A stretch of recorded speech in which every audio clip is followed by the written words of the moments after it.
하나님의 말씀은 누가복음 22장 7절에서 13절까지 말씀을 보도록 합니다. 누가복음 22장 7절부터 말씀을 교독하도록 합니다. 6월절 양을 잡을 무교절 날이 이른지라. 예수께서 베드로와 요한을 부르시며 이르시되 가서 우리를 위하여 유월절을 준비하여 우리로 먹게 하라. 여짜오되 어디서 준비하기를 원하시나이까? 이르시되 보라 너희가 성내로 들어가면 물 한 동이를 가지고 가는 사람을 만나리니 그가 들어가는 집으로 따라 들어가서 그 집 주인에게 이르되 선생님이 내게 하는 말씀이 내가 내 제자들과 함께 유월절을 먹을 객실이 어디 있느냐 하시더라 하라. 그리하면 그가 자리를 마련한 큰 다락방을 보이더니 거기서 준비하라 하시니 13절 같이 보겠습니다. 그들이 나가 그 하신 말씀대로 만나 유월절을 준비하니라. 아멘. 예수님께서 이제 성만찬을 거행하실 장소를 이미 준비하셨고 제자들을 통해서 그 집에 가서 준비하라 라고 말씀했습니다. 그래서 오늘은 여호와 이레라는 이제 제목으로 말씀을 드릴까 합니다. 먼저 예수님께서는 나귀를 준비하셨고요, 또 다락방을 준비하셨고 오늘 다락방에 대해서 말씀합니다.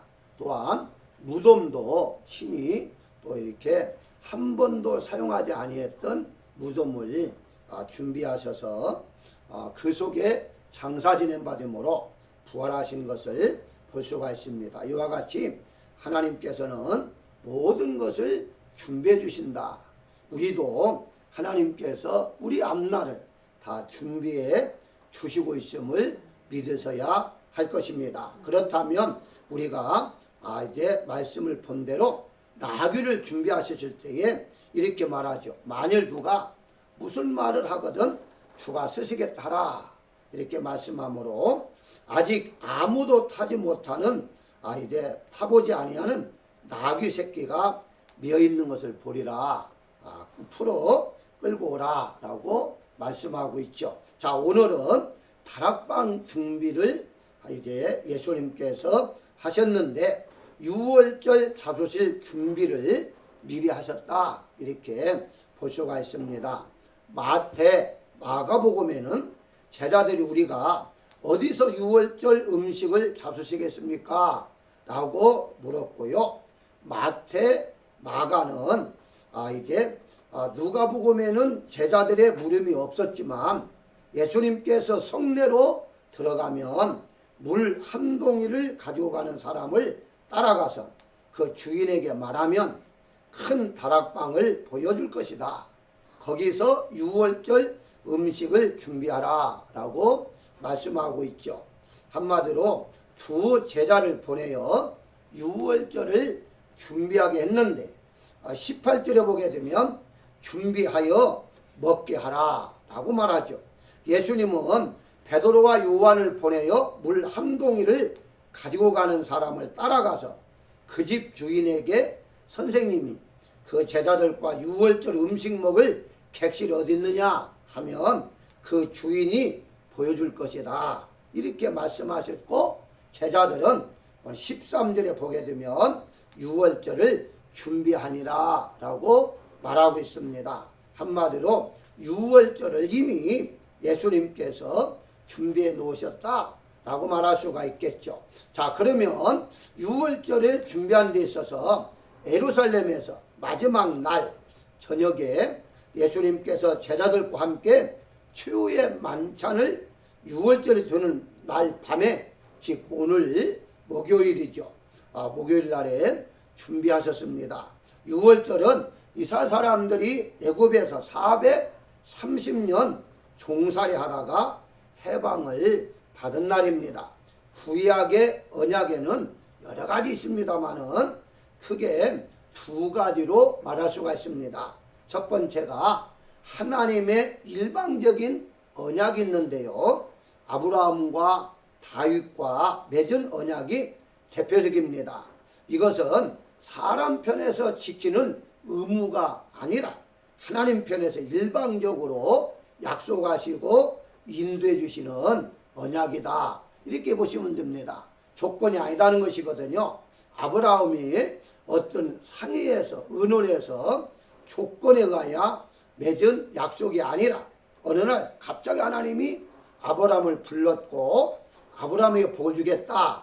그리고 그대로 시행한 것을 볼 수가 있습니다. 이게 바로 여호와 이레라 이렇게 말할 수가 있겠죠. 두 번째가 상호 합의하여 약속하는 언약이 있는데요. 이것의 대표적인 것이 시내산 언약이라 그렇게 말할 수가 있습니다. 한마디로 시내산의 언약은 하나님께서 이렇게 하면 이렇게 주시겠다라는 그런 약속이죠. 한마디로 상호 합의하에 이루어진 약속이다. 이것을 새 언약이라고 성경은 말하고 있습니다. 예수님을 믿으면 구원받는다는 것은 상호 합의하에 언약이 아니라 죄인된 인간과 합의해서 맺은 것이 아니라 바로 일방적으로 하나님이 말씀하심으로 너는 나를 믿어라. 그럼 내가 너에게 구원을 주겠다라고 말씀하고 있죠. 이것은 하나님께서 일방적인 언약이고 우리는 그 언약대로 행함으로 하나님 말씀대로 살아갈 때에 바로 영혼 구원이 아닌 육신적인 모든 것들 이런 것들의 축복은 상호 이제 합의하에 맺은 언약이다. 한마디로 우리가 이 세상에서의 축복과 내세의 상급은 내가 하나님 말씀대로 언약 가운데 속에 행할 때에 받는 거다. 이렇게 볼 수가 있습니다. 믿음으로 구원을 받는 것은 일반적인 언약에 속해 있고 우리가 축복 상급 받는 것은 합의하에 언약 관계가 있다라고 말씀을 드릴 수가 있는데요. 레위기 12장 6절에 보게 되면 1년 된 어린 양을 가지고 속죄제를 위하여 집비둘기나 새비둘기 새끼나 산비둘기를 회막 문 제사장에게로 가져갈 것이요 라는 이 어린 양이 바로 예수님의 자신이었죠. 그래서 요한복음 1장 29절에 요한이 예수께서 자기에게 나오심을 보고 가로되 보라 세상 죄를 지고 가는 하나님의 어린 양이로다 라고 말씀하고 있습니다. 친히 자신이 어린 양이었고 또 그 어린 양의 이제 마지막 날을 보내는 것이 오늘 말씀드린 다락방이었다. 거기서 성만찬을 통해서 어린 양의 살을 먹는 떡을 먹는 그런 성만찬식을 거행했다. 이렇게 말할 수가 있습니다. 그래서 고린도전서 5장 7절에서는 너희는 누룩 없는 자인데 새 덩어리가 되기 위하여 묵은 누룩을 내어버리라. 우리의 유월절 양 곧 그리스도께서 희생되셨다라고 말씀하시므로 예수님은 유월절 어린 양으로 이 땅에 오셨다고 성경은 말씀하고 있습니다. 요한복음 6장 48절에는 내가 곧 생명의 떡이다. 6장 51절에 나는 하늘에서 내려온 살아있는 떡이니 라고 말하므로 이 떡을 먹으면 영생하리라 라고 말씀합니다. 바로 어린 양의 살이 요한복음에서는 떡으로 말씀하고 있는 것을 볼 수가 있어요. 자기 어린 양의 살을 유월절 때 먹음으로 바로 구원을 받은 것처럼 예수님의 살을 먹음으로 구원을 받는다 하는 것을 지금 말씀해 주고 있는데요.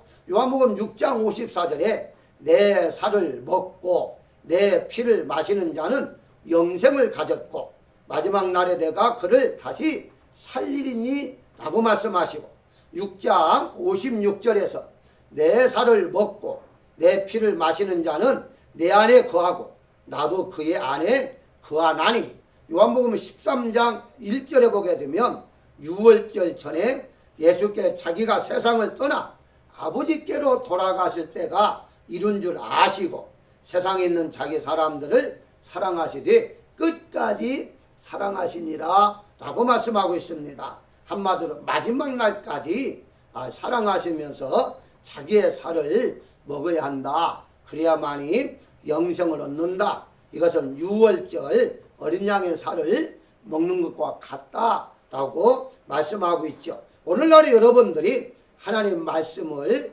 먹는 것은 곧 유월절 어린 양을 계속해서 먹는 거다. 이렇게 이제 보시면 됩니다. 그래서 다시 요한복음 5장 38절에 보게 되면 그 말씀이 너희 속에 거하지 아니하니 이는 그가 보내신 이를 믿지 아니하며 라고 말합니다.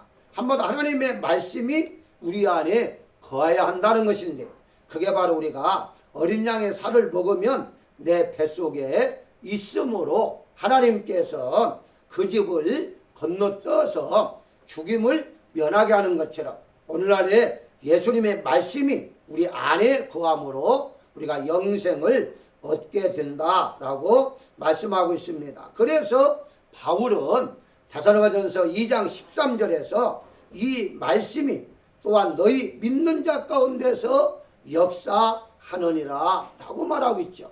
우리가 하나님의 말씀은 살아있는 말씀이고 이 말씀이 우리 안에 거하면 그 말씀이 역사해서 우리를 인도하고 우리를 이끌어주고 영생의 길로 인도한다라고 말씀하고 있는 것을 볼 수가 있습니다. 그렇다면 이제 하나님 말씀이 우리에게 임함으로 말미암아 우리는 어떻게 할 것인가 하는 것이죠.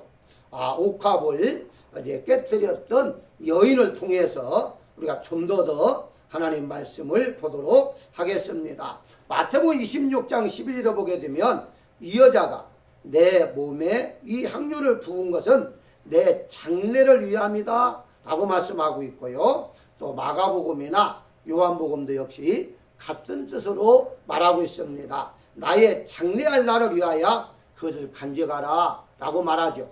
한 여인이 예수님 앞에 향유를 부음으로 말미암아 예수님은 장례를 준비했다. 무덤을 준비하는 것처럼 장례를 준비한 것이다. 이것은 너희가 기념하라 라고 말씀하고 있는 것을 볼 수가 있습니다. 그렇다면 우리가 준비할 것이 무엇인가 간단하게 설명을 드린다면 이 옥합을 부은 마리아를 통해서 한번 생각해 보도록 하겠습니다. 향유를 부은 기록은요 사복음서 다 나옵니다. 다 4번이 나오는데 학자들마다 해석이 좀 달라요. 첫 번째는 한 사람이었다.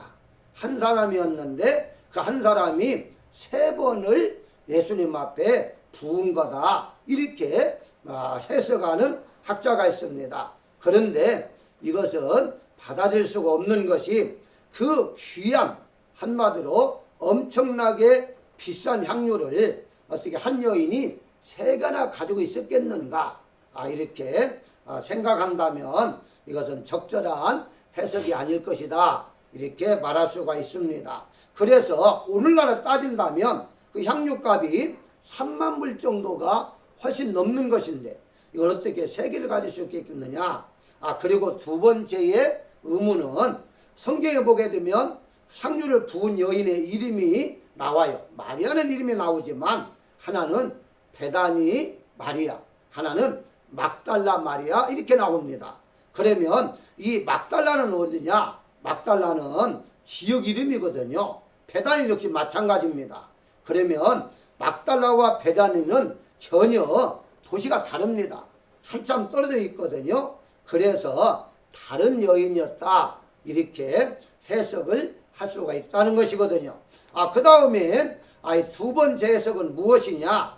4사람이 각각 4번을 기록했는데 모두가 다른 여인이다 이렇게 주장하는 또 학자가 있습니다만은 반대 의견은 마태복음 26장 6절 이후에 보게 되면 베다니 나병 환자 시몬의 집에 계실 때에 라고 말하거든요.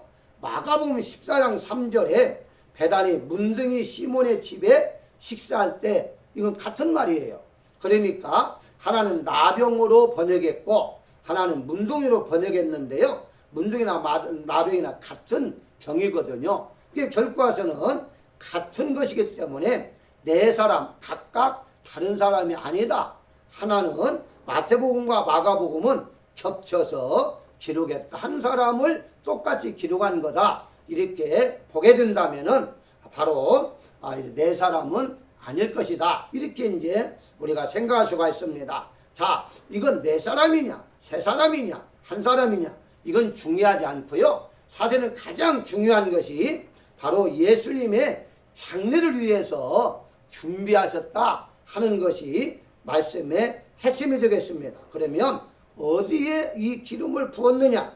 마태복음 26장 7절에는 예수님의 머리에 부었다. 마가복음 14장 3절에 예수님의 머리에 부었다. 근데 누가복음 7장 38절에는 발에 입맞추고 향유를 부었다. 요한복음 11장 역시 발에 향유를 부었다 라고 말하고 있어요. 이제 마태 마가는 머리에 부었다고 하고 누가 요한복음은 발에 부었다 라고 말합니다. 그럼 과연 어디에 부었느냐 하는 거 둘 다 맞다라고 볼 수가 있는데요. 기름을 머리에 바르고 발에 부었으나 기록한 사람들의 관심에 따라 달리 기록했다. 이렇게 이제 여러분들이 보시면 되는 것이죠. 그래 조금 더 구체적으로 말하면 마태복음은 예수님을 메시아로 강조했고요. 마가복음은 하나님의 아들을 강조했고 누가복음은 인자를 강조했다면 요한복음은 예수님이 하나님이라는 사실을 부각시켰다라고 보게 된다면 각각 기록한 자들, 저자들에 따라서 이 여인들이 예수님 앞에 향유를 부을 때에 어디에 좀 더 관심이 있었느냐 하는 것만 다르게 우리가 해석하면 된다는 사실이거든요. 그러면 오늘 말씀을 한번 결론을 조금 맺어볼까 합니다. 먼저 준비하라고 하신 게 무엇이냐? 6월절 성만찬식을 준비하라. 이미 예수님께서 한 집 여인을 통해서 한 집을 이미 예배해 놓으셨고 제자들은 그대로 시행함으로 말미암아 성만찬식을 거행하는 모든 것을 이미 예수님께서 준비하셨다. 그것은 곧 예수님이 6월절 어린 양이었다.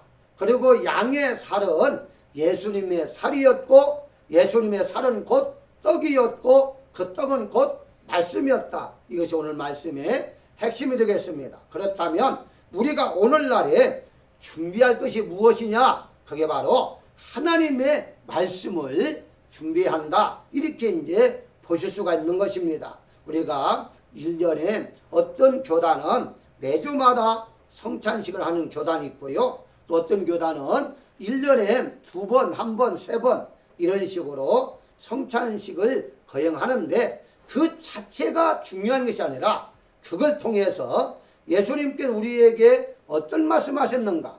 친히 어린 양이 되어주셨고 그 어린 양을 먹어야만 사는 것이기 때문에 우리는 하나님 말씀을 듣는 거로 끝나는 것이 아니라 하나님 말씀이 곧 떡이기 때문에 영의 양식인 하나님 말씀을 매일매일 우리가 먹어야만이 살아갈 수가 있다 하는 점을 분명히 우리가 깨달아야 한다는 것입니다. 그래서 향유를 부은 목적이 바로 장례를 준비한 것처럼 우리가 준비할 것이 무엇이냐 라고 했을 때에 마태복음 24장 44절 너희도 준비하고 있어라. 생각하지 않을 때에 인자가 오리라 라고 말씀하셨고 바로 신부로서 단장하라. 요한계시록 21장 2절에 말씀했는데요. 왜 신부로 단장하느냐? 예수님은 우리의 남편이 되시기 때문이고 남편을 맞이할 준비를 하라 라는 말이죠. 남편을 맞이할 준비가 무엇입니까? 재림하실 예수님을 맞이할 준비를 해야 한다 이 말이거든요. 결과적으로는 늘 매일매일 하나님의 살아있는 말씀을 우리가 먹고 그리고 언젠가는 주님의 재림한다고 했으니까 재림할 그 예수님을 맞이할 준비를 우리가 하고 살아야 한다 라고 말씀을 드릴 수 있습니다. 그래서 이렇게 바로 고난 주간임에도 우리가 다시 한번 예수님을 생각하고 집에서나 또 교회에서나 어느 곳에든지 고난받았던 친히 어린 양이 되셔주셨던 그 예수님 우리가 기억하면서 오늘 또 하나님 말씀을 먹는 시간이다 이렇게 보면 되겠고요. 그래야만 우리가 늘 주님을 생각하면서 준비하는 신부로 단장하는 자가 되야겠고, 신부로 단장함으로 우리가 하나님 앞에 사랑받고 인정받고 칭찬받는 모습이 되어질 것입니다. 그러므로 주님 재림할 때에 말이지 바울이 말한 것처럼 흠도 없고 점도 없고 티가 없도록 준비하는 여러분들이 다 되시기를 주의 이름으로 축원합니다. 기도하겠습니다.